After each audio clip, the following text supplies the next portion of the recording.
네, 외교부 제1차관을 지냈던 최종권 연세대 교수 모셨습니다. 어서 오세요. 네, 안녕하세요. 김종대 전 정의당 의원 모셨습니다. 어서 오세요. 안녕하십니까. 미국에 구금됐던 우리 노동자들이 귀국을 했습니다.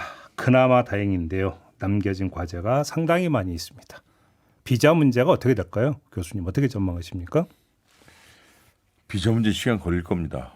아, 그래요? 예, 우리의 예상, 우리의 바람 혹은 기대와는 달리, 왜냐하면 첫 번째 우리가 그간 유지했던 한미 FTA에 입각해서 특별 고용 비자가 있었는데요. 네. 그건 10여 년 넘게 우리가 지속적으로 제기했고 저도 기억이 나는데 미 행정부에서는 입법 소관이라 조금 어렵겠어요. 시간이 걸려요. 그게 그러니까 행정명령으로 되는 겁니까? 아니, 법률 개정에 되는 법률입니다. 예. 법률입니까? 예, 예. 두 번째는 B1B 비자, 단기 상용 방문 비자의 해석을 확실히 하겠다고 하는 건데, 그거는 이미 했었어야 되는 상황이고, 심지어 이스타 비자까지도요. 그러니까 제가 쉽게 얘기해서 대학 교수인 제가 미국에 강연하러 가가지고 거기서 강연료를 받으면 좀 노동한 걸로 되는 거잖아요. 예. 근데 저는 이스타 비자로 간단 말이에요. 대부분 다 이스타 비자로 가요. 거꾸로 미국 사람들이 여기 올 때도 상호주의에 의해서 이스타 비자를 받고 우리 학계나 그 교수 연구원들 혹은 각종 주요 언론사에서 하는 포럼이니 뭐 이런 데서도 왔었을 때 그 사람들 무슨 상용 비자로 안 오고 이스타 방문 비자로도 오거든요. 미국 사람들도 한국 올 때 이스타 비자 받아야 돼요. 관광 비자 할 때. 영리 활동인데. 예, 영리 활동인데요. 그것은 이제 양측 간에 일종의 무기나에 해온 거예요. 뭐냐면 그레이 에어리야. 그러니까 애매한 것이었기 때문에. 예. 그래서 구금되는 한국인 기술자 다수가 사용했던 B1B 상용 비자, 단기 상용 비자는 일시 업무 허용인데 이건 지금 사실상 양측 간의 정부적 해석을 놓고 한 것인데 이제 요 조지아 사태, 소위 조지아 사태로 이제 이거를 미국 측에서 일방적으로 허용하기도, 그래서 유동적으로 해석하기도 어려울 것이고, 아니면 예전대로 무기나에 할 수도 없는 것이고. 또 세 번째로 우리 기업의 입장에서는 근로자들을 예전처럼 야 이스타로 빨리 갔다 와라고 할 수도 없는 것이고. 그렇죠. 그러니까 좀 심각하게 걸릴 겁니다. 국무부 소관인 것처럼 보이긴 하나 또 미국의 소위 국토방위국 또 법무부하고 이야기를 해야 되는 것이라. 근데 그 전에 이걸 또 여쭤보는 게 까먹었는데 그 지금 방한한 미 국무부 부장관이 네. 유감의 뜻을 표했다고는 하는데 그걸로 퉁치는 겁니까? 끝난 겁니까? 여기서 명확하게 하고 싶어요. 안 그래도 그 질문 잘해 주셨는데. 네. 크리스토퍼 랜도 이 부장관인데 그래서 근데 주어가 이상하더라고요. 뭐냐면 우리나라 외교부를 통해서 발표된 거예요. 근데 이 양반이 국무부 부장관으로서 그 트위터, 그러니까 X에 자기가 하고 있는 외교 활동을 많이 올리는데 유감 표명을 안 했어요. 그래요? 한국에 도착해서 자기 개인 계좌에는, 개인 트위터 계좌에는 삼겹살 먹었다. 아침에 일어나서 북엇국 먹었다. 주말에는 명동성당 갔다 왔다. 관광 왔습니까? 그리고 뭐 일종의 공공외교죠. 그리고 문화외교고. 그리고 자기 그 부장관 그 공식 계좌에는 트럼프 대통령의 메시지, 즉 빨리 미국으로 돌아와라. 우리 그 숙련된 기술 노동자가 미국에 공장을 짓는 것이 우리가 하는 투자다. 근데 제가 말씀드리고 싶은 것은 첫 번째, 우리나라 보도에는 뭐 자세를 낮춘 것 아니냐, 그래서 유감 표명한 거냐라고 하는데 주한 미국 대사관의 공보문 그리고 미 국무부의 국무부의 공보문 그리고 그의 개인 혹은 공식 트위터에도 어디에도 없다. 없습니다. 그래요? 제가 그래서 요거는 안 그래도 오늘 좀 방송에 문제 제기를 하려고 했는데 예. 그럼 여쭤보셔서. 우리 외교부를 통해서 전달된 것밖에 없다. 예, 외교부가 설마 거짓말했겠습니까만은 예, 근데 그거는 공식 발표가 돼야 되는 사안 아닙니까? 제 말씀이요. 그잖아요. 방한 계기예요. 그러니까. 뭐 격은 낮지만 여전히 부장관이 여서요. 예. 근데 그 부분은요.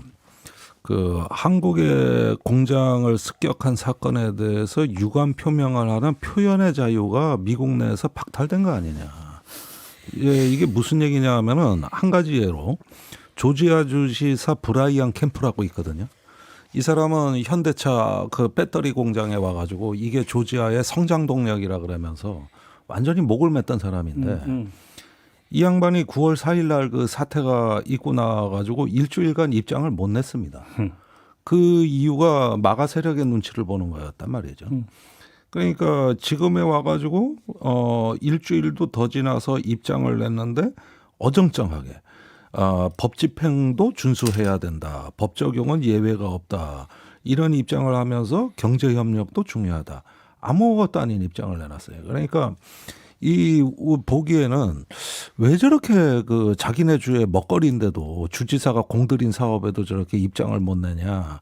이런 거 보면 미국 내 주요 인사들이 이 문제에 관해서 얘기할 때 법 집행에 관한 사항이라 그러면서 굉장히 입을 닫는 듯한 양상을 보이고 있단 말입니다.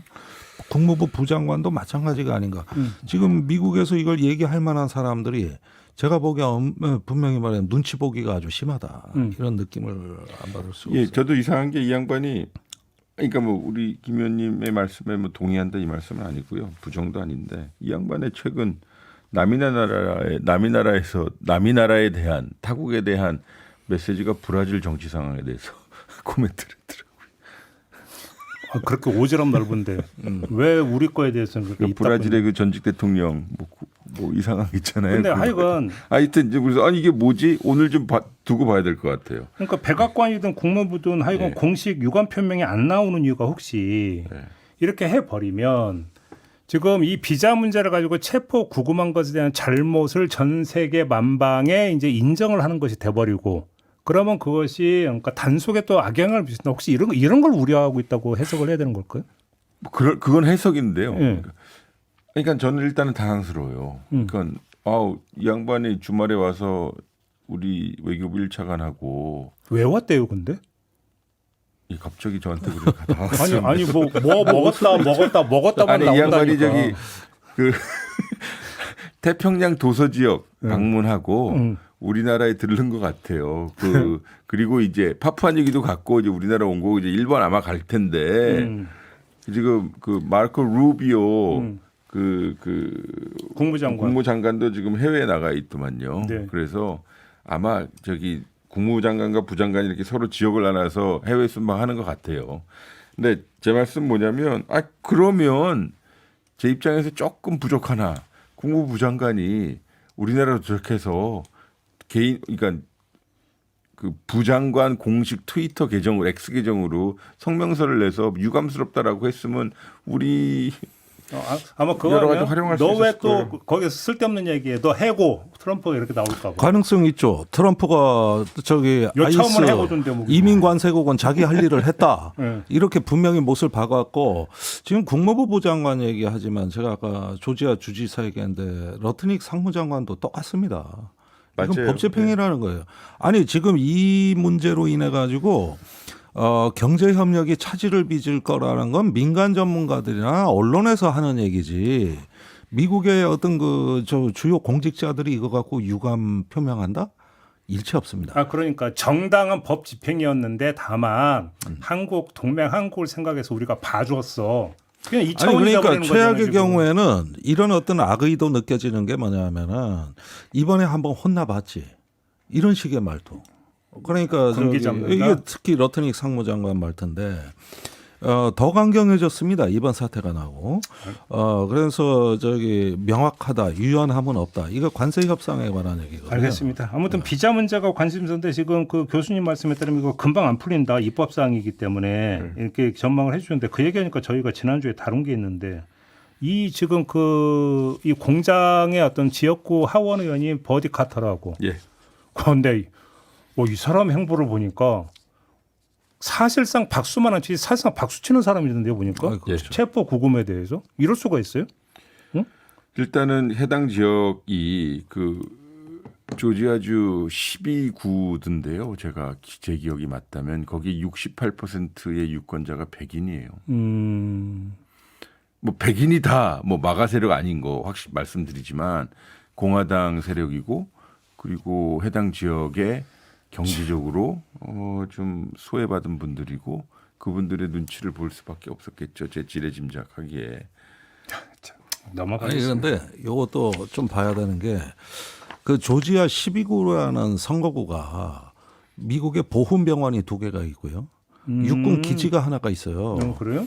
근데 이번에 그 선동한 토리 브레넘 예. 예비 후보죠. 해병대 그 미 해병대에서 사격고 교관 출신이라고 지금도 자동 소총 든 사진을 게시하고 있습니다. 근데 그 지역구에 현역민 예비역 군인 가족이 엄청나게 많단 말이에요. 그리고 여기가 마가 세력의 가장 강성 지역구라고 봐야 되는 거예요. 예. 이렇게 되니까 주지사하고 이 하원 의원이 꼼짝을 못 합니다.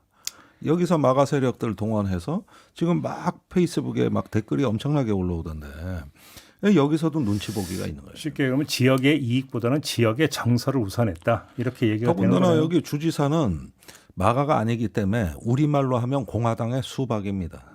그러니까 내부에서 치이고 각종 여론에서 어떤 그 당내 정치에서 마가 세력의 비중이 갈수록 그 높아진다. 수박이라는 단어를 그렇게 함부로 남용을 하세요. 제가 지난달에 그쪽에 그거라 이거죠. 전북 고창이 수박이 유명한 곳이잖아요. 아 맞죠. 근데 제가 거기서 휴가를 2박 3일 보내고 왔는데 이제 고창이 수박의 도시가 수박의 고장이 아니라 메론이랍니다. 아 그래요? 날씨가 아주 더워가지고. 고창은 뭐 복분자지. 네, 뭐 장어죠. 장어와 복분자지. 그래도 여름에 수박 주스가 제일 갈증했어요. 좋았어요. 자, 왜 또 새길로 빠져? 자, 다시 턴. 자, 구금 사태 여파 비자 문제 하나 짚었고, 자 일단 올스톱 된 거잖아요. 공장 건설이. 예, 여기가 참 자승자박한 곳이에요. 왜냐하면 아마 알려져 있다시피 현대차, LG 에너지 솔루션, LG 엔솔이 합작 배터리 공장 건설이 이루어진 것인데요. 9월 4일 이후로 사실상 전면 중단입니다. 뭐 현장을 묘사하는 이런저런 보도를 참고해 보니 크레인이 10여 대가 이렇게 서 있는데 다 멈춰져 있고 그리고 공정률이 한 98%였는데 그러니까. 그리고 연말에 이제 시운전을 하려고 한 건데 이 시운전을 꼭 연말에 해야 되는 이유 중에 하나가 내년에 이제 돌려야 공장을 그 보조금을 받을 수 있는 건데요. 그러니까요. 그러니까 기업 입장에서도 공기를 맞추려고 노력을 한 거예요. 그러니까 시운전하고 시험 생산 불투명해진 거고 전기차하고 배터리 공급망 또 미국 시장에서 상당히 불투명해질 가능성이 지금 많고. 두 가지 말씀드리죠. 보조금이라고 하는 게 1년 사세들 맨날 받는 게 언제까지로 한정이 되어 있잖아요. 그렇죠. 가동이 늦춰지면 보조금이 그만큼 깎인다고 하더라고요. 맞습니다. 이게 일단 직접적 피해고 여기서 배터리를 생산해서 미국에 있는 다른 자동차 네. 공장에 배터리를 보내야 자동차가 생산이 되는 건데 연쇄 효과가 발생하는 거예요. 그러니까 현대차하고 LG 배터리를 납품받을 말씀하셨듯이 이런저런 생산 기지가 있을 거 아닙니까? 그렇죠, 그렇죠. 북미의 전기차 라인인데 게다가 거기 손해 볼 거고요. 그리고 같은 협력사들 손해 볼 것이고요. 그러니까요. 저희가 뭐 이런 걱정해야 될지 모르지만 조지아주도 참 안 좋을 것이고요. 거기 지역 경제 안 좋을 것이고요. 근데 요게 보니까 이 공정을 조금 자세히 봐야 되는데 이 전기차 배터리 설비 말입니다. 이게 작업적 밀도가 굉장히 높더라고요. 그러니까.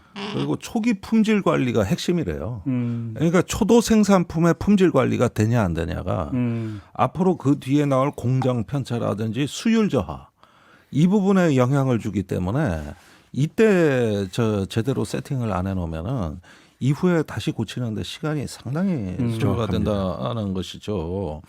그런데 이 경우에는 지금 공장이 섰으면 이걸 대체할 만한 고급 인력과 장비를 미국 내에서 구해야 되는데 없다는 거죠. 그것만도 지금 최소 알아보는데 2, 3개월이 걸리고 또 그마저도 이게 성사 여부가 불확실한 것이죠. 그러니까. 그런데 지금 이런 어떤 그 한국 기업의 어떤 이런 문제들이 어떤 중요한 또 신호가 된 게 뭐냐면은 오하이오주나 미시간이나 애리조나주에서도 비슷한 일이 벌어질 가능성이 높다는 것이죠. 인력 수급이라든가 비자 문제 불확실성 이거는 공장 세우라는 얘기거든요. 이런 면에서 저기 일부 기업들이 전부 다 그 준공 시기를 늦추고 있고 예컨대 삼성전자 같은 경우는 미국에 출장 중인 모든 임직원들은 2주 이내로 돌아와라.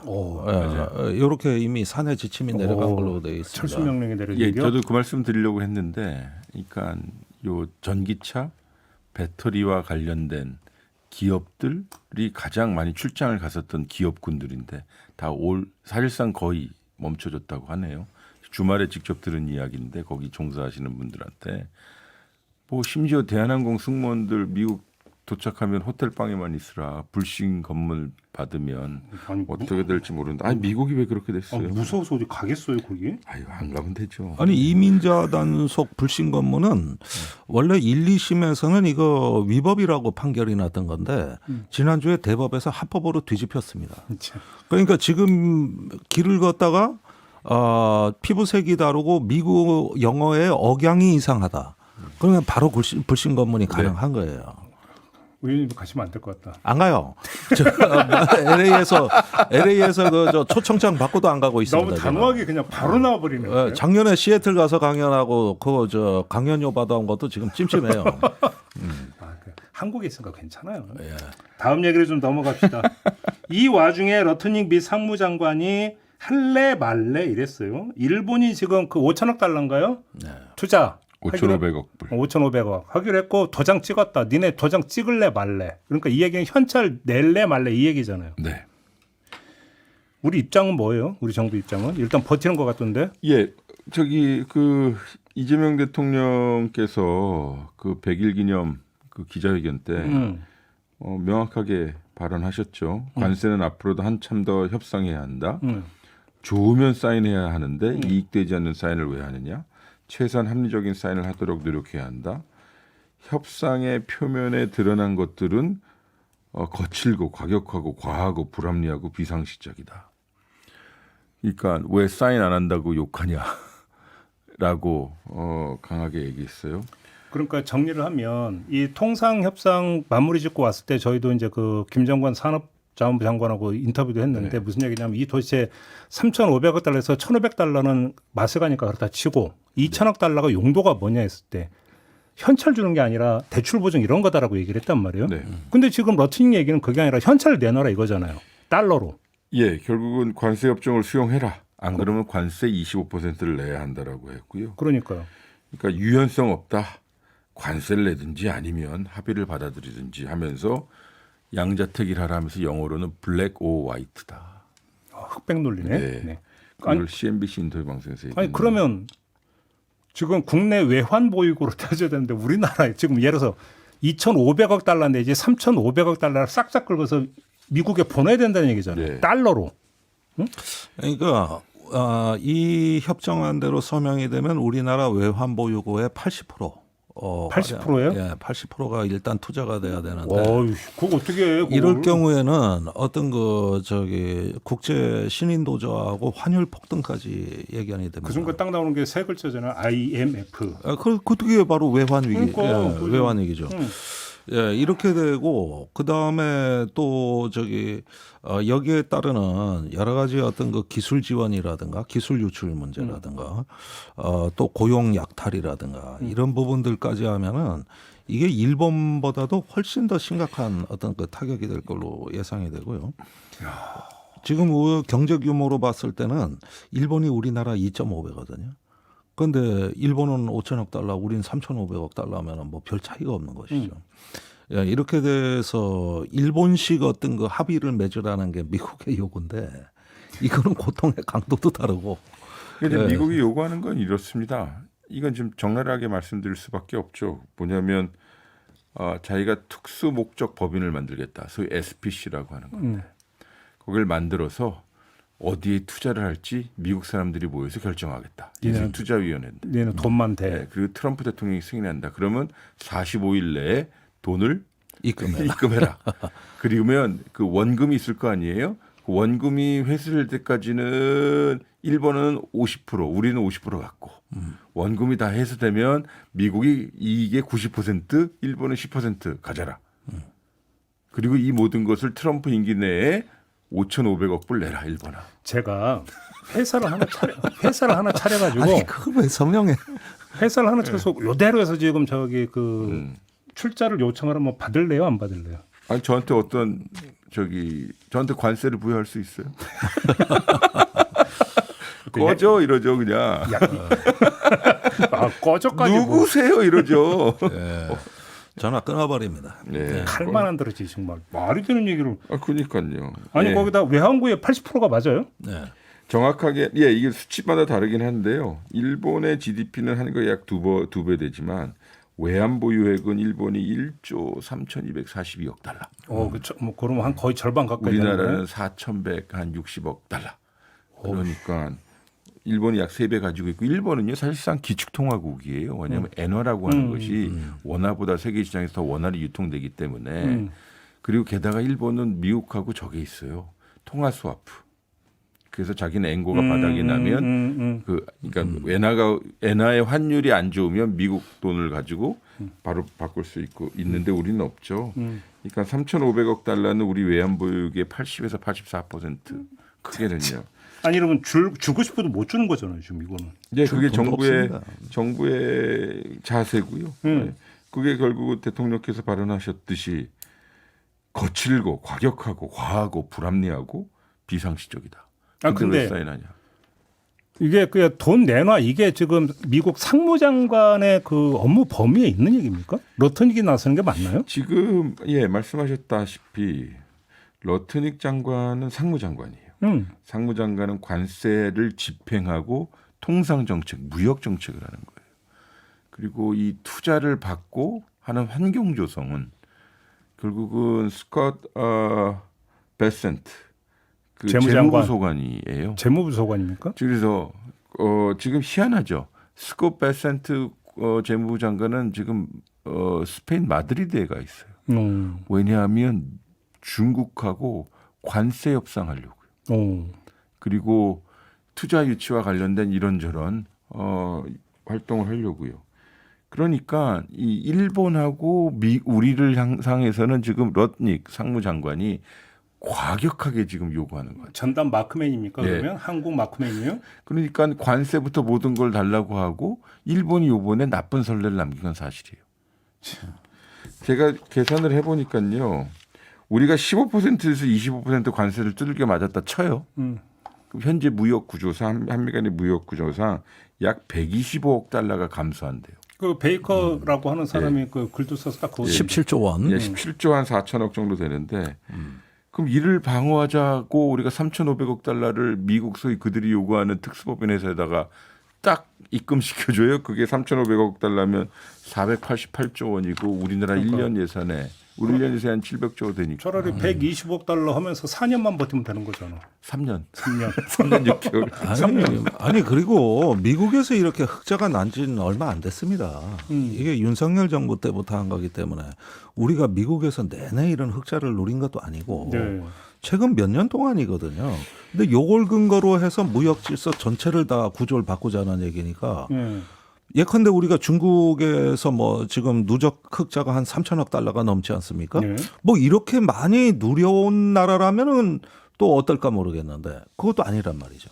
단지 미국의 어떤 그 첨단 빅테크 기업이라든가 첨단 기술하고 좀 디커플링 되지 않을까 이런 두려움이지. 사실 지금까지 흑자가 미국에서 났다고 그러는데 중국에 비하면 세 발의 피죠. 보고. 그러니까 이번에 조지아 사태를 통해서 더 확연히 드러난 것은 미국도 하나의 시장이라고 보면 우리가 투자를 해서 이런저런 어려움이 있지만 그 시장에 우리가 정착하여 수익을 낼 수 있다라는 예측성이거든요. 근데 예측성은 물론이고 신뢰성이 깨졌어요. 우리 노동자들을 그렇게 구금하고요. 아니 우리가 우리 약속을 해도 언제든지 뒤집힐 수. 수출을 한 거지 우리가 미국 가서 무슨 강도짓을 했어요. 도둑질을 했어요 도대체가. 아니 근데 최근에 가장 큰 어떤 그 부정적인 신호는 미국이 EU하고 관세 협상을 타결해서 모든 도장을 다 찍어놓고도 또 추가 요구를 했다는 거예요. 중국하고 인도의 100% 관세 부과라는 또 다른 추가 요구가 날라왔단 말이죠.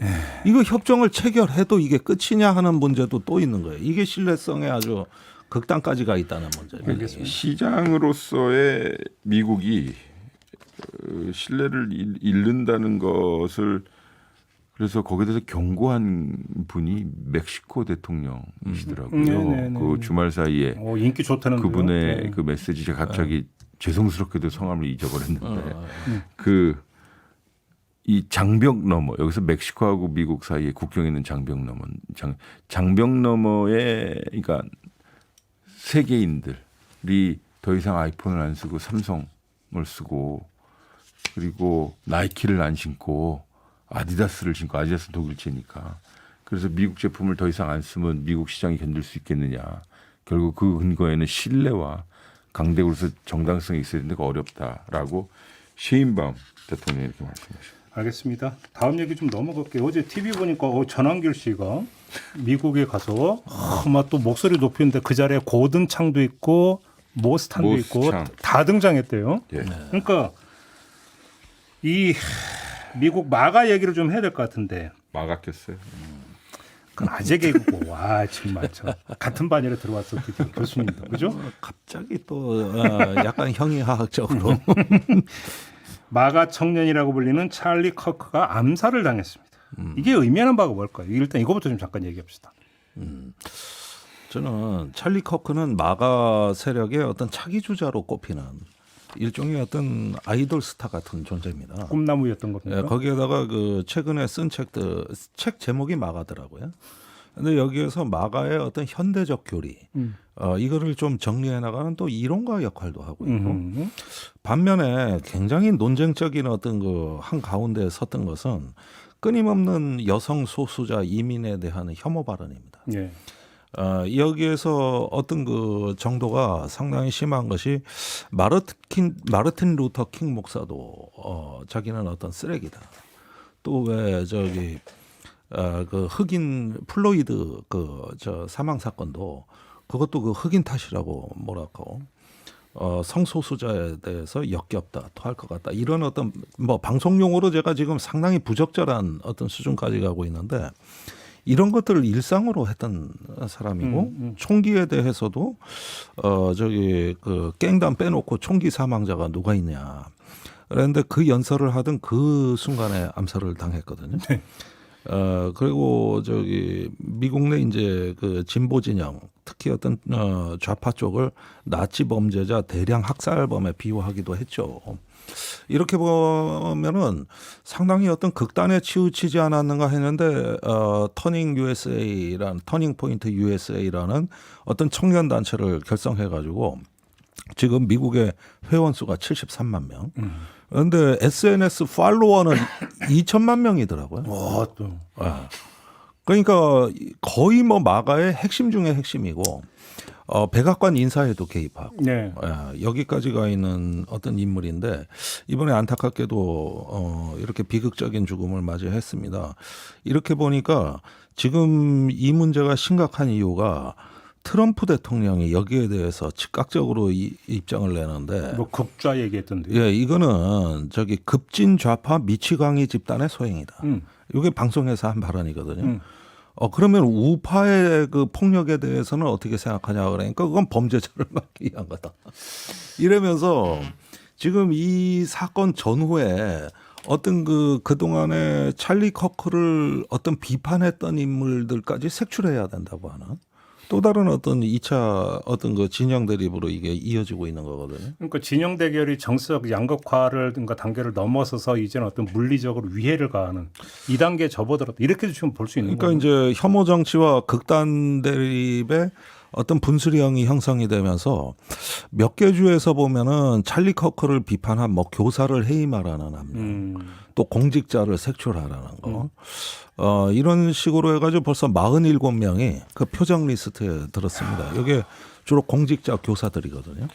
그러니까 그 미국 사람들의 표현을 빌리자면 미국 내 문화 전쟁의 선봉에 섰다는 거예요. 여기서 문화 전쟁이라고 하면 그간 미국의 주요 가치들을 그 진보 세력, 민주당 세력들이 그 폴리티컬 코렉트니스, PC라고 하는 PC주의에 장악되어 있는데 그것을 이제 소위 밀어붙인다는 거죠. 이제 이기려고 하는 것인데 예를 들어서 극단적인 표현을 해요. 낙태를 금지해야 된다. 낙태란 매우 안 좋은 것이다. 심지어 유태인 학살보다 더 안 좋은 것이다. 라는 말을 하고요. 그래서 극우와 좌파 간 물리적 충돌 위험이 이번에 확실히 드러난 것 같고 동시에 그 이면에는 마가 브랜드의 사회적 폭력성, 거침이 이번에 더 한층 강해질 것 같고요. 또 이제 이 사람을 이제 신화할 거예요. 그러니까 마가가 더 이제 기승을 부린다고 봐야 되는 거 아니에요? 근데 이 부분에 대해서는 제가 자료를 쭉 찾아봤는데 가장 최근 여론조사 하나를 소개해드리는 건 MBC 방송이 올 3월에 조사한 유권자 1000명 대상 여론조사인데 공화당 지지자 중에 71%가 자신은 마가 지지자다. 이렇게 답변을 했고 또 공화당 지지자가 아니라 전체 응답자 중에 마가 지지자가 지금 36%에 육박을 했는데 이게 2023년에 23%, 2024년에 27%에 비해 가지고 불과 1, 2년 만에 거의 10% 이상 증가한 수치거든요. 그러니까 이게 좀 기계적인 얘기니까 예를 들어서 이 극우 현상이 하나 이제 물결로 지금 나타나고 있는데 유럽과 이게 좀 다른 것 같아요. 유럽에서는 기존 정당 체계에 포함되지 않았던 극우 정당에 나와서 새를 불려 나가는 이런 지금 경로를 걷고 있다면 미국은 기존의 보수 정당이 극우화되고 있는 거잖아요. 그렇죠. 한국도 지금 비슷한 양상으로 가고 있는 거 아닙니까? 이거지? 예, 그런데 미국은 양당 체제고 다수당 제대가 아니라 그렇죠. 소수당의 진입이 거의 불가능한 구조. 우리나라도 비슷합니다, 사실은. 그러니까 이거는 선거제도 자체가 다른 데서 그렇지. 나오는 것이지 그렇지. 극우화 현상 자체의 본질은 같은 본질은 거죠. 비슷한 것이다. 예, 이렇게 좀 보여지고요. 지금 미국의 이제 상하원 의원 중에도 마가 성향이 점점 증가하고 있다는 것이네. 이게 지금 거의 근데 여기서 중요한 건 교회의 역할이에요. 유럽의 케이스는 교회가 소위 종교가 정치로부터 사실상 거의 완벽하게 분리되어 있어요. 네. 그거는 정치 체제하고 사실상 상관없이 문화인 것 같아요. 근데 미국에서는 소위 종교가 깊숙이 들어와 있잖아요. 사실 그건 민주당도 마찬가지고 공화당도 마찬가지인데 공화당 세력에서는 이게 의원님 말씀하셨다시피 극우화된 종교 세력들이 옛날에 실제로 그 티파티라고 하는 것이 있었는데 그렇죠. 티파티가 공화당을 개혁한다고 했다가 이제 점점 더 극우 세력의 세력이 더 커지고 있거든요. 우리나라도 비슷해져요. 그게 걱정이에요. 그 얘기 좀 합시다. 그러니까 문제는 미국의 마가가 그냥 태평양 건너에서 벌어지는 일이라면 그냥 그러려니 하겠는데 한국의 극우하고 지금 이게 연결이 되고 있다는 게 심각한 문제 아닙니까? 그 점이 굉장히 우려스러운 건데 이제 9월에 들어와 가지고 한국의 극우 인사하고 미국 보수 인사들이 워싱턴에서 트루스 포럼이라는 걸 열었단 말이죠. 여기서 나온 얘기가 부정선거, 종교 탄압. 지금 이재명 정부를 차이나리라고 부릅니다. 그러니까 한국 대통령이 아니라 중국이 만든 대통령이다. 예, 이렇게 얘기를 하면서 한국 청년 극우 단체와 미국 보수주의자, 심지어 일본 관계자까지 참여하는 어떤 극우 국제연대를 명확히 표방하고 있다. 여기에 역시 고든창이라든가 모스탄 같은 우리한테 익숙한 이름들이 연사로 발견이 그렇죠. 되고요. 그다음에 한국에서도 이게 9월 초에 빌드업 코리아 2025라고 해가지고 일산 킨텍스에서 그 한국판 마가 집회가 열렸는데 여기에 초청됐던 사람이 찰리 커크입니다. 여기 행사에 참여하고 미국에 돌아가서 암살을 당한 거예요. 근데 이게 뭐 모스탄이니 고든창인이라고 하나 좀 밖에 있는 사람들로 한정이 된다면 그렇겠는데 지금 그 트럼프 행정부의 주요 인사들 같은 경우도 지금 거의 비슷하게 좀 나오고 있는 거 아니에요, 사실? 그러니까 실제로요. 우리 그 한미 정상회담 직전에 소위 그 숙청과 혁명 그 SNS 메시지 그리고 이번에 조지아의 그 구금 사태에 또 뭐 고발자로 알려져 있는 그 브루넌의 성향 이런 걸 보면 소위 미국의 극우 그 연결된 또 한국의 극우가 한미 간의 소위 제3의 플레이어가 됐어요. 그러니까 실체가 되었고요. 지난주에 우리 의원님하고 여기 이 방송에서 상의했다시피 이게 결국은 한미 관계에 큰 실체적 리스크가 된 거예요. 그렇죠. 우리가 보통 극우라고 하면 매우 극소수일 것 같지만 이제는 그 부류가 상당히 커진 것 같아요. 그리고 한국의 극우 세력이 뭐 한미 관계의 특징 때문에 그럴 수도 있지만 아시아의 마가 근거지를 자임해요. 일종의 아시아 허브를 하는 것이고 아까 말씀드렸다시피 이게 종교적 색채가 상당히 강해져서 그러니까 우리 통상 아스팔트 극우라고 했던 것이 이제는 아닌 것 같아요. 그러니까요. 아니 그런데 저는 그 9월 4일 사태가 있고 그 토니 브레남 의원 페이스북을 매일 들어가 보는데 거기에 댓글들이 심상치가 않아요. 이번에 그 한국 노동자들 연행에 대해 엄청난 승리감을 만끽하는 일종의 축제 분위기 같단 말이죠. 그러면서 다음 표적을 또 찾고 있습니다. 심지어는 저 TSMC는 언제 쳐들어갈까 뭐 이런 얘기까지 올라오는 거 보고 경악을 했는데 이게 어떤 그 단순한 국가주의 권위주의도 있지만은 그 속에 어떤 인종적 혐오랄까 이런 어떤 그 갈라치기가 있었냐니까 이 마가의 미래는 전 지금 불투명하다고 봅니다. 이게 자칫한 괴물이 될 수도 있고 우리 외교에 직접 영향을 줄 수도 있는 변수가 됐다는 거예요. 그러니까요. 이게 그냥 강 건너 불구경할 사안이 아니고 적극 대처를 해야 된다는 얘기를 저희도 방송에서 참 여러 번 한 적이 있었는데 그 방법의 이 하나가 저희가 이미 이 자리에서 얘기한 게 있었어요. 두 분 까먹으셨죠? 김종대 의원님이 영업한 유튜브 채널을 해야 된다고. 영업한 그때 얘기했었잖아요. 제가요? 그럼 미국 진짜 못 갈걸요. 아 저는 아니, 좀 봐주세요. 이게 이제 너무 우리가 심각한 얘기를 하지만 저는 우리 지난번 저희 셋이서 한번 이야기를 뭐 농담하지 마라고 얘기는 했는데 이제 이 방송도 영업판으로 5주년이 되어가니 5주년이 뭔 소리예요? 지금 뭐 25주년. 25주년 시선 집중. 그 우리 김앵커님이 지금 5년 된 거잖아요. 6년 됐는데. 6년이 미안합니다. 좀 정확히 하세요. LA 공개 방송 뭐 그런 거를 해서 조금 전에 미국 실제로 우리 조금 전에 가서 미국 가기 공포스럽다고 얘기했는데 그래도 무슨 이런 걸 소리를 우리가 하는 거야, 지금. 예? 거기가 사명감을 가지고 해야죠. LA 가서 공개 방송하고 그렇죠? 상암에서도 안 하고 있는데 지금 무슨 LA. LA 가서 공개 방송해서 예? 직접 대면하여 LA 교민 여러분 이 방송 들으시면은 초청해 주세요. 지금 저기 그러니까 너도 구금달아 이 얘기죠 지금 그 얘기. 그게 왜 궁금돼요? 뭐 고금 될 수도 있는 거지 뭐 한번 미국 감옥도 체험 행사도 하는 거고. 그만하시죠 오늘. 심각한 얘기다고 왜 끝이 이렇게 돼버리는 거야. 그래서 유튜브 한번 고민해 보세요. 알겠습니다. 네. 네. 뭐 통역도 다 되는데 뭐. 예. 좀 심각합니다. 아무튼 네 오늘 이야기는 좀 이렇게 마무리할게요. 두 분 고생하셨습니다. 감사합니다. 고맙습니다. 저도 물러가겠습니다. 고맙습니다.